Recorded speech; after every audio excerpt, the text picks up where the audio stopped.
નમસ્કાર મિત્રો, સ્વાગત છે આપણી યુટ્યુબ ચેનલની અંદર। તો આજે આપણે દેશ અને દુનિયાના અને તાજા અને મહત્વ સમાચારની વાત કરવાના છીએ, તો વિડીયોને અંત સુધી જોવા। સૌપ્રથમ સમાચારની વાત કરીએ કે મોદીએ સેનાને સંપૂર્ણ છૂટ આપી। પીએમ મોદીએ સંરક્ષણ મંત્રી રાજનાથસિંહ અને ત્રણેય સશસ્ત્ર દળોના વડાઓ સાથે ઉચ્ચ સ્તરીય બેઠક યોજી હતી। સૂત્રના જણાવ્યા અનુસાર 1.5 કલાક ચાલેલી આ બેઠકમાં પીએમ મોદીએ સેનાને સંપૂર્ણ છૂટ આપી છે। તેમણે કહ્યું કે આતંકવાદીનો યોગ્ય જવાબ આપવાનો આપણો દ્રઢ રાષ્ટ્રીય સંકલ્પ છે। પીએમ મોદીએ કહ્યું કે સશસ્ત્ર દળોની આપણા બદલાતી પદ્ધતિ, તેના લક્ષ્યો અને તેના સમય અંગે ઓપરેશન નિર્ણય લેવાની સ્વતંત્રતા છે। વધુ આગળ વાત કરીએ કે 100 અને 200 નોટને લઈને મોટો નિર્ણય। રિઝર્વ બેંક ઓફ ઇન્ડિયાને સોમવારે બેઠકોને સુરક્ષિત કરવા જણાવ્યું છે કે એટીએમમાંથી 100 રૂપિયા અને 200 રૂપિયા નોટ નીકળી શકે છે। કેન્દ્રીય બેંકે કહ્યું કે જનતા માટે આ નોટો ઉપલબ્ધ કરવા માટે આ કામ કરવું જરૂરી છે। બેંકો અને હાઈકોર્ટ લેવલ એટીએમ ઓપરેશનો આ નિર્દેશિત તબક્કાઓમાં અમલ કરવાનો પડશે। નોન બેન્કિંગ એજન્સી દ્વારા સંચાલિત એટીએમને હાઈ ટેબલ એટીએમને કહેવામાં આવે છે। આ સૂચનાને બાદ દેશની તમામ બેંકોને હડપંપ મચી રહ્યો છે। હવે બધી જ બેંકોમાં એટીએમ અને 100 રૂપિયાથી 200 રૂપિયાની નોટો અંગે મહત્વનો કરવી પડશે। વધુ આગળ મહત્વની વાત કરીએ કે વાહન ચાલકોને ખુશ ખબર। ગુજરાતમાં ગરમીનો પારો વધી રહ્યો છે। અમદાવાદ જેવા શહેરોમાં બપોરે બહાર નીકળવું કપરું બની રહ્યું છે।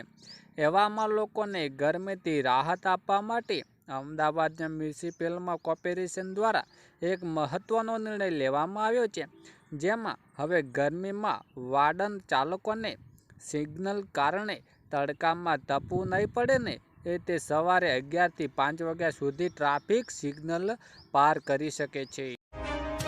વધુ આગળ વાત કરીએ કે મહિલાઓને 2 લાખ રૂપિયાની ભેટ। સરકારે મહિલાઓ માટે મહિલા સ્વાવલંબન યોજના શરૂ કરી હતી। આ યોજના હેઠળ મહિલાઓને સ્વ-વ્યવસાય શરૂ કરવા માટે 2 લાખ સુધીની લોન આપવા વ્યવસ્થાઓ છે। આ યોજના હેઠળ મહિલાઓ માટે 307 વિવિધ પ્રકારની વ્યવસાયો માટે લોન ઉપલબ્ધ છે, જેમાંથી બ્યુટી પાર્લર, દરજીકામ, મસાલા બનાવવા, અગરબત્તી, મોતીકામ, ભરતગૂંથણ અને દૂધની પ્રોસેસિંગ જેવા વ્યવસાયોની સાજ છે। દરેક પ્રકારના વ્યવસાય માટે 2 લાખ સુધી લોન આપવામાં આવે છે। વધુ આગળ વાત કરીએ કે આધાર કાર્ડ ચૂંટણી કાર્ડ સાથે લિંક। આધાર કાર્ડને ચૂંટણી કાર્ડ સાથે જોડવાની દિશામાં એક મોટું પગલું ભરવામાં આવ્યું છે। મંગળવારે કેન્દ્રીય ચૂંટણી પંચ અને ગૃહ મંત્રાલય વચ્ચે યોજાયેલી બેઠકને આધાર કાર્ડ ચૂંટણી સાથે લિંકિંગ આપવામાં આવી હતી। મુખ્ય ચૂંટણી કમિશનર જ્ઞાનેશ કુમારના નેતૃત્વમાં ચૂંટણી કમિશને ચૂંટણી કમિશનર ડૉક્ટર સુખબીર સિંહ સંઘ અને ડૉક્ટર વિવેક જોશી સાથે આજે કેન્દ્રીય ગૃહ સચિવ કાયદા સચિવ બેઠક યોજી હતી, જેમાં આ નિર્ણય લેવામાં આવ્યો હતો। વધુ આગળ વાત કરીએ કે સરકારી લાભ લેવા આધાર કાર્ડ ફરજિયાત। જો તમારે નવું બેંક ખાતું ખોલાવવું છે, તો સિમ કાર્ડ ખરીદવું છે કે કોઈ સરકારી યોજનામાં લાભ મેળવવાનો છે, તો આ સ્થિતિમાં તમારે આધાર કાર્ડ અપડેટ રાખવું ખૂબ જ જરૂરી છે। જો તમે તમારા આધાર કાર્ડને 10 વર્ષ થઈ ગયા છે, તો એમાં મોબાઈલ નંબરનું સરનામું બદલી ગયું હશે, જેને અપડેટ કરવું જરૂરી છે। એટલે આધાર કાર્ડને વળેલી તરીકે અપડેટ કરાવવા સરકારે આદેશ આપ્યો છે। જો તમે આધાર કાર્ડ અપડેટ નહીં રાખો તો તમારા બેંક ખાતામાં સરકારી યોજનાનો લાભ નહીં મળે। વધુ આગળ વાત કરીએ કે ખેડૂતોને મળશે 30,000 રૂપિયા સહાય। સરકાર ખેડૂતોના હિતનું ખૂબ જ ધ્યાન રાખી રહી છે, એટલા માટે સરકાર પણ તેમના માટે વિવિધ પ્રકારની યોજનાઓ લાવે છે, જેથી ખેડૂતોને મહત્તમ લાભ મળી શકે। પ્રધાનમંત્રી કિસાન સન્માન નિધિ યોજના દ્વારા દેશના કરોડો ખેડૂતોને દર વર્ષે 6,000 રૂપિયાનો લાભ મળે છે। તો હવે રાજસ્થાન સરકારે ખેડૂતોને લગભગ પ્રોત્સાહન રકમ આપવાની જાહેર કરી છે। તમને જણાવી દઈએ કે રાજસ્થાનના બળદોની સંખ્યા ઝડપથી ઘટી રહી છે, અને આ વાતે ધ્યાન રાખીને રાજસ્થાની સરકાર બળદની જોડી સાથે ખેતી કરવા ખેડૂતોને દર વર્ષે 30,000 રૂપિયાની અલગથી આપે છે। આ રીતે તમને લાભ મળશે। તમને જણાવી દઈએ કે આ યોજનાનો લાભ રાજસ્થાનના પસંદગીના ખેડૂતોને જ મળે છે. આ યોજનાનો લાભ મેળવવા માટે ખેડૂતોને તેના નજીક ઈમેલ કરી શકે છે, જેમાં સરળતાથી રોજ આમાં પોર્ટલ દ્વારા અરજી કરી શકે છે. વધુ આગળ વાત કરીએ કે 6,000ની જગ્યાએ 9,000 રૂપિયાનો હપ્તો. પીએમ કિસાન સન્માન નિધિ હેઠળ કરોડો ખેડૂતોને નાણાકીય સહાય આપવામાં આવે છે. આ યોજના હેઠળ પાત્ર ખેડૂતોને વાર્ષિક 6,000 રૂપિયાની સહાય પૂરી પાડવામાં આવે છે, જેમ 3 હપ્તાઓ સીધી તેમના બેંક ખાતામાં મોકલવામાં આવે છે. હવે રાજસ્થાનના ભાજપ સરકાર દ્વારા ખેડૂતોને નોટિસ જાહેર કરવામાં આવી છે કે રાજસ્થાનમાં પીએમ કિસાન સન્માન યોજના હેઠળ મળતી રકમ વધારી કરી દેવામાં આવી છે. રાજસ્થાનના હવે આ યોજના હેઠળ ખેડૂતોને વાર્ષિક 9,000 રૂપિયાનું મળશે. વધુ આગળ વાત કરીએ કે વાહન ખરીદવા માટે 75,000 રૂપિયાની સબસિડી. ગુજરાત ખેડૂતોની આવક બમણી થાય તે માટે સરકાર દ્વારા અનેક પ્રકારની યોજનાઓ ચલાવવામાં આવી છે. ખેડૂતે પાક ઉગાડે છે પછી માર્કેટ યાર્ડમાં સુધી લઈ જવા માટે પરિવહન માટે ટ્રેક્ટર જેવા સાધનોની જરૂર પડે છે. ઘણી વખત વાહનને અભાવે પાક બગડી જતા હોય છે. ખેડૂતોને નુકસાન વેઠવાનો વારો આવે છે. જોકે ઘણા ખેડૂતો માલ પાક વિકલ્પ વાપરવા થયા છે. જ્યારે સરકાર દ્વારા કિસાન પરિવહન યોજના 2025માં બહાર પાડવામાં આવી હતી. આ યોજનાને ગુજરાત સરકાર દ્વારા તમામ લોકોને લાભ લઈ શકે છે તે માટે નાના સીમાંત મહિલા, SC/ST ખેડૂતોને કુલ ખર્ચ 35% અથવા 75,000 રૂપિયા બેમાંથી ઓછું હોય તે સામાન્ય તથા અન્ય કુલ ખર્ચ 25% અથવા 50,000 રૂપિયા બેમાંથી ઓછું હોય તે સબસિડી મળે છે. વધુ આગળ વાત કરીએ કે દરેક લોકોને 12,000 રૂપિયાની સહાય. ભારતને સ્વસ્થ બનાવવા માટે સરકારે શૌચાલય યોજના શરૂ કરવામાં આવી હતી. જ્યારે આ યોજના હેઠળ દેશના લગભગ 11 કરોડ ઘરોમાં શૌચાલય બનાવવા માટે આવ્યા હતા. અગાઉ આ યોજના હેઠળ 10,000 રૂપિયાની સહાય રકમ આપવાની જોગવાઈ કરી હતી, જેમાં બાદ વધારીને 12,000 રૂપિયા કરવામાં આવી હતી. મફત શૌચાલય યોજના 2024 માટે અરજીઓ ગ્રામીણ અને શહેરી બંને વિસ્તારોમાં શરૂ થઈ હતી. તમે પણ મેળવવા માગતા હો તો તમે તમારા ઘરમાં પહેલાંથી જ શૌચાલય હોવું જોઈએ. વધુ આગળ વાત કરીએ કે ખેડૂતો માટે 15 મે સુધી નવીન ખેડૂત પોર્ટલ ખુલ્લું મુકાશે. વર્ષ 2025 અને 26 માટે ખેતીવાડી ખાતાની વિવિધ સહાય યોજનાનો લાભ લેવા માટે નવી ખેડૂત પોર્ટલ 15/5/2025 સુધી ખેડૂતો દ્વારા ઓનલાઈન અરજીઓ કરવા માટે ખુલ્લું મૂકવામાં આવ્યું છે. નોંધણી થયા બાદ ઓનલાઈન અરજી કરી શકાય છે. અરજી કરતા પહેલા ખેડૂતોએ પોર્ટલ ઉપર નોંધણી કરવા ફરજિયાત છે, તેમજ નોંધણી કરવા માટે મોબાઈલ નંબર નાખવો ફરજિયાત રહેશે. વધુ આગળ વાત કરીએ કે આધાર કાર્ડ હવે સરળ કામ. છેલ્લા 10 વર્ષમાં બેંકોએ 12 લાખ કરોડ રૂપિયાનો નિયમ ઉદ્યોગપતિએ લોન માફ કરી છે, જ્યારે છેલ્લા 5 વર્ષમાં લોન માફી રકમની પૈસા અડધાથી વધારે રકમ સરકારે બેંકો કરી છે. SBI સૌથી આગળ છે કે SBIએ સમગ્ર ગુજરાતમાં ખેડૂતોને દિવાળિયા બનાવ્યા છે. GTSને આ 5 વર્ષમાં લગભગ 1.5 લાખ કરોડ રૂપિયાનું લોન માફ કરી દીધું છે. બીજી નંબરે પંજાબ નેશનલ બેંક ખેડૂતોની લોન માફ કેમ નહીં કરતી?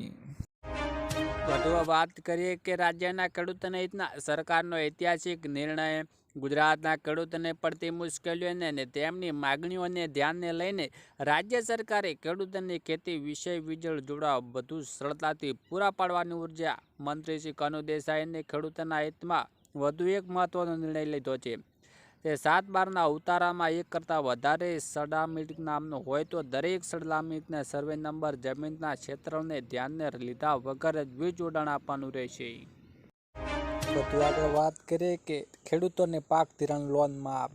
ગુજરાતના દરેક ખેડૂતો માટે પાક ધિરાણ લોન અને પાક ધિરાણ વ્યાજને લઈને આવ્યા છે મહત્વના સમાચાર.